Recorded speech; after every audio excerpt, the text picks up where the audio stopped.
Hi Jen, welcome Hey, back to Dr. K. OCS. Good Love to to have see you you. back in the house. Yeah. This week we're talking to our Terp Nation about the importance, the fine line between coming across as confident or arrogant. Yeah.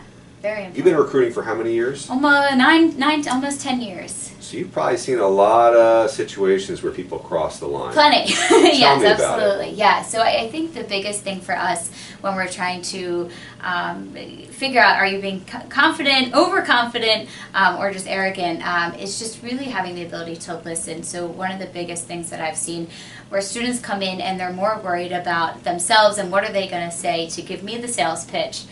Versus listening to what I'm looking for to make sure are you a good fit. So I would say listening is one of the bigger things, and then just that sense of arrogance. I think trying to figure out how can we work together to achieve the ultimate goal versus not just focusing on what's in it for me and that me factor, but how can we be a team and work together. So what does that look like when a student comes in and they're focusing on them?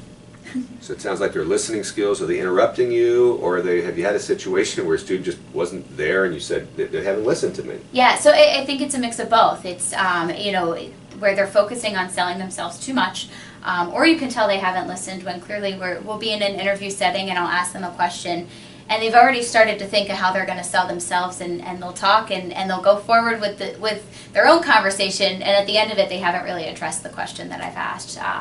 Because maybe they couldn't answer it in what I was looking for and they just wanted to skirt their own way and answer it in a way that made them look good. But at the end of the day, it didn't answer the question that I was asking. And you were just telling me before, you had a student that said at the end of the exchange the other day, he said, well, what was the question? Yeah.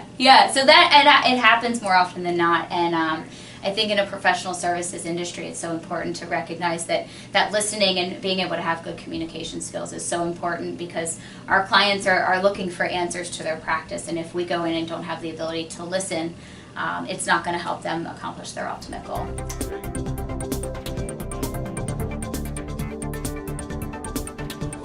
Yeah, that's a great question. I think clearly showing interest in the topic to the extent you can, show passion, don't seem aloof or disengaged, don't seem focused on your own agenda of what you want to get accomplished in the interview. Rather, go with the flow of the conversation, make your key points when you can make them.